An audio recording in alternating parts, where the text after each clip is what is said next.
We have at least 70 symptoms of menopause.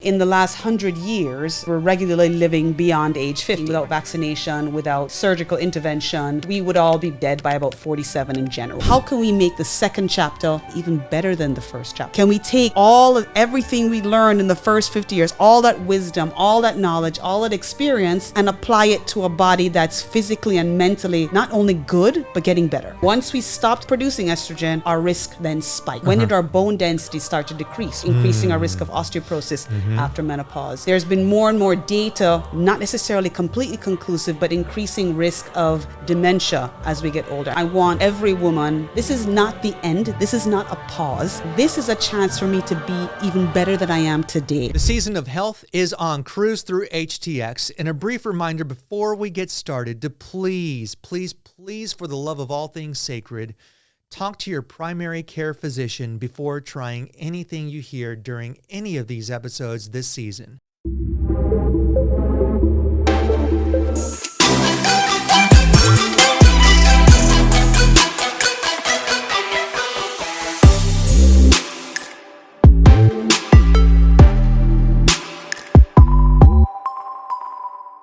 Dr. Samuels. Freddy.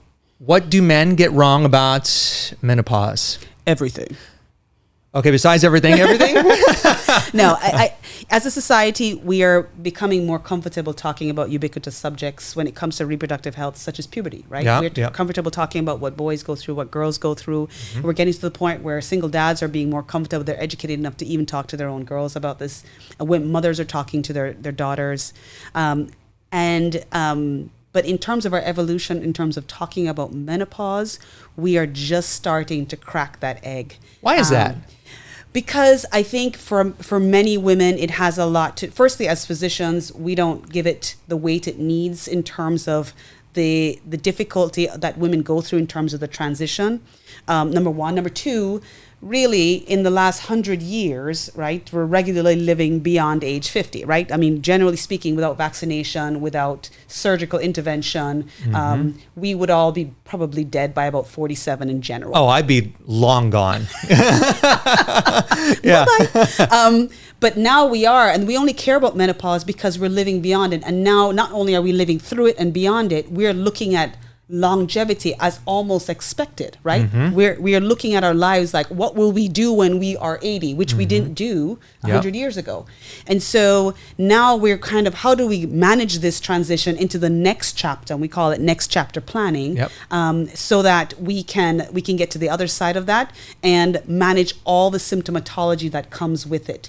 If you look at traditionally the actual definition of menopause, it is in some circles still a post hoc diagnosis. It's 1 year without periods, and now you're in menopause, right?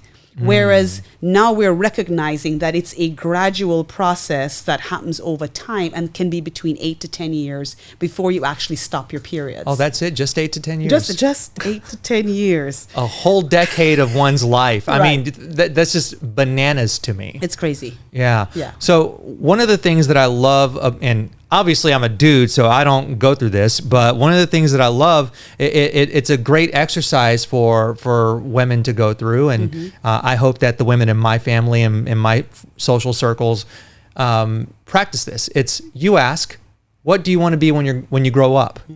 So talk about that and why that's important. Right. Because you want to, now that we're looking at that next chapter, that 60, 70 as almost all right. Right? If we take care of ourselves, we eat well, if we exercise, we want to see our grandchildren. And it's not let's see if we get past 50.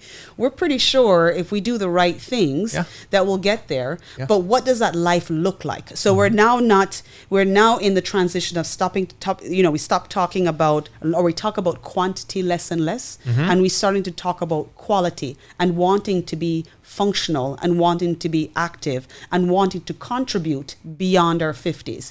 But the reality reality is that when we as women, when we take our hormones away from us, now this happens to men to a certain extent, just a much more gradual process and a lot more variability. Yep. But we consistently lose these hormones during this transition period, and it puts us in a different risk state. And it also, in terms of our quality of life, diminishes it significantly. And so we're trying to figure out and understanding menopausal women, how can we make the second chapter, I dare say, even better than the first chapter, right? Yeah. Can we take everything we learned in the first 50 years, all that wisdom, all that knowledge, all that experience, and apply it to a body that's physically and mentally not only good, but getting better? Yes. Yes, exactly. And so I wanted to ask you, because you talk about as women lose hormones, percentage-wise, by age, I don't know, 55, women will have lost what percentage of their estrogen? Oh no, we're talking at 51, 51. median age. Okay. Your estrogen will be. You mean that's a clinical term, like. Wow, like. Yeah, gone, gone. And because with estrogen start to cycle. Okay.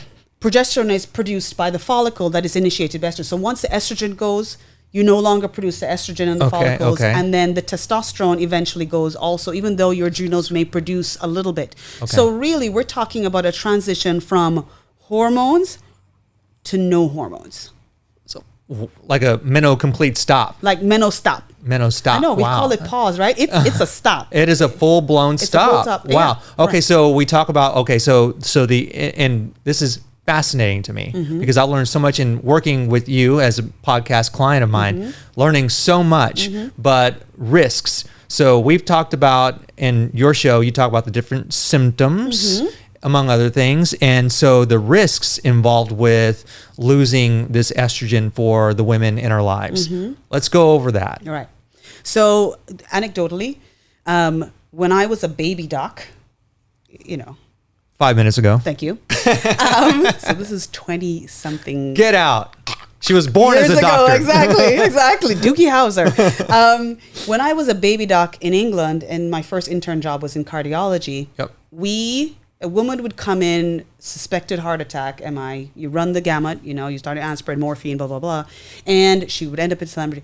She would not leave that hospital without going on estrogen if she was postmenopausal. We knew, and it was very clear, that cardiovascular risk went up significantly the moment she stopped her periods, right? Wow. So we knew with men usually that risk starts to go up from age 40, and women seem to have been cardio protected up until they lose that estrogen. So we knew that there was value and a protective nature to our estrogen production. Okay, so sorry to interrupt. Cardio protected, right. meaning we're decreasing that risk of cardiovascular disease, that stroke and heart attack and peripheral vascular disease, by having estrogen on board. Okay. Once we stopped producing estrogen, our risk then spiked. And it all looks different for women than men. A female having a heart attack, right? Different. Right. Stroke, right. Same. So when we started looking at other risk factors, right? When did our bone density start to decrease, right? Increasing our risk of osteoporosis after menopause.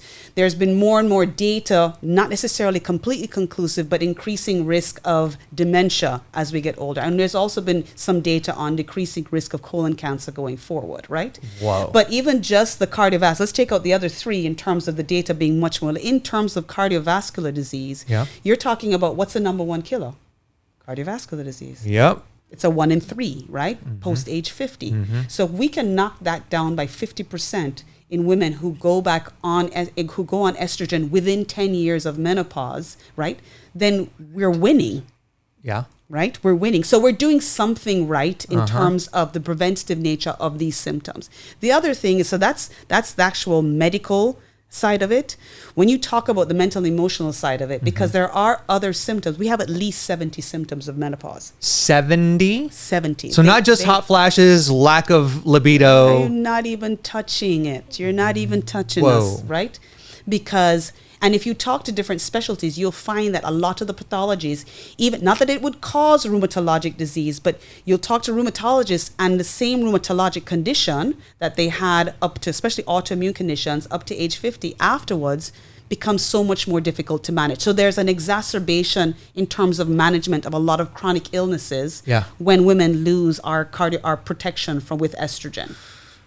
So there's a lot to it. There's a lot. And so that's why it's like, that's why we have these conversations about, in terms of men understanding, the first thing is we need to understand it, right? And we need to get the vocabulary so we can express it to you. You need to understand so that you can anticipate, just as you anticipate that your 12-year-old is going to have her period, right? You can anticipate, like, look, we're riding this life journey together, and there's going to come a time when things are going to start to shift.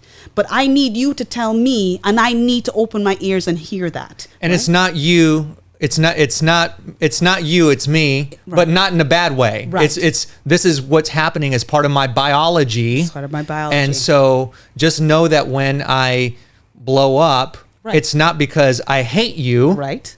It will almost definitely seem like I do. Right. But no. Right. Like I feel not and part of it, anxiety and depression are definitely part of it.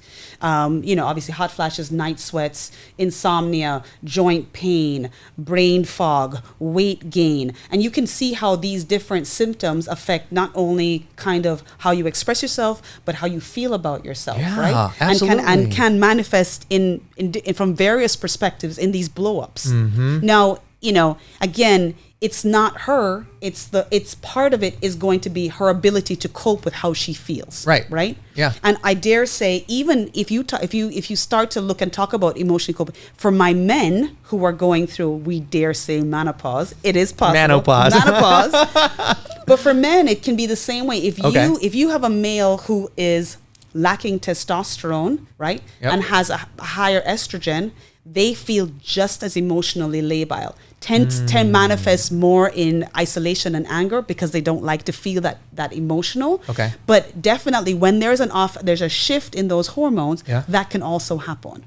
So it's all about communication and vocabulary. Yeah, and I feel like the lack of communication, just societally speaking, as much as I hate kind of blanket generalizing people, but societally speaking, this is just something that just not talked about. Right. It's just not, and that's the reason why we have the menopause for women who refuse to pause. Menopause. But yes, so this is fascinating stuff. I'm so glad that we connected through Dr. Sturm. It's been so fun getting to know you and getting to learn, getting to learn more about something that every female in my life is either going through, has gone through, or will go through. And the more we dudes try to understand that, the less. I want every woman in their 30s, 40s to anticipate that this is going to happen. Yeah. You're lucky enough to live long to be able to go through this. Yeah. And then think to themselves, listen, this is not the end. This is not a pause. This is a chance for me to be even better than I am today on the other side of that. Yeah. And if you feel that going it, life just seems a lot better, right? Oh, absolutely. Absolutely. And you can live a lot less fearless. Yes. Or fearful, I should say. There you go. A lot less fearful. A lot less fearful. Absolutely. Yeah. So real quick, one of the things that I've heard you talk about and your podcast guests / patients talk about are risks, health risks with the hormone therapy. Right. So if we can touch on that briefly. So I think we've done enough work now to recognize that a lot of our risks were secondary to our delivery method. So we knew oral estrogen helped, but we think that it increased the clotting risk. So that's why majority of physicians have switched towards giving non-oral, so patches, creams, pellets, gels, as to avoid first pass liver mechanism. In terms of data for breast cancer, which is always, if not first, a second concern, is, again, estrogen itself doesn't look, all right? If estrogen caused breast cancer, we'd all get breast cancer in our 20s, right? That's when we're highest in estrogen. Yep. But it doesn't look at a set of cells and say, I'm going to turn you into cancer, right? Now, If you have breast cancer, yes, it's an estrogen positive. That's the rule of those. That's the rule written by the cancer, these rogue cells. And you give someone estrogen, you will grow that cancer. So the most important thing is to make sure you stay on top of your mammograms, whether you take hormones or not. Yep. Okay, so that you, and then great data has come out recently in terms of if you are on estrogen when you get breast cancer, you will decrease your mortality by about 44%. Get out. When you are on estrogen, Already on it. when you're already on it, Okay. if you are not, if you are on estrogen and you develop breast cancer, Yeah. actually, so your incidence of getting breast cancer is down 22%. Gotcha. If you're on estrogen. Okay. So start there. Okay. Right. If you are, your risk is decreased by 44. Your mortality risk is decreased by 44% if you're on estrogen with breast cancer. Okay. So you're already taking the pellets or whatever. You're already doing it. You're already doing it. You're already doing it. And you develop Right. breast cancer. It is not making it any worse. Gotcha. Is the question, is the statement. And again, the data is coming out in droves, and that's what we needed to Yeah. make physicians comfortable, to make patients comfortable, because life is short, right? Oh, yeah. And again, Oh, yeah. the effects of this transition going awry, I can name you thousands of couples, right? Mm-hmm. Because it decreases what we have to give as women. It affects our relationships. It affects our self-esteem. And again, that's all part of the mechanism of increasing depression and anxiety going into the second half. It's that fear, right? Like, my life is over. My body has failed me. I'm quarter of the person I used to be. And now, hey, look, there is something you can do. But is it for everyone? No, right? But can we find ways of coping, right, with the knowledge that we have that even has nothing to do with hormones? Absolutely. But again, I have to be self-aware. I need a vocabulary to communicate, and then find someone who gives a poop. Yep, absolutely. And that somebody is Dr. Terri-Ann Samuels. And the website, y'all check her out, please. EssentiallyYou.care. Yeah. And, HoustonUrogynecology.com. There you go. And please check out the Menopod, where women refuse to pause, wherever you get your podcast. Dr. Samuels, it's you, an Freddie. absolute honor to have met you. Thank you. You're awesome.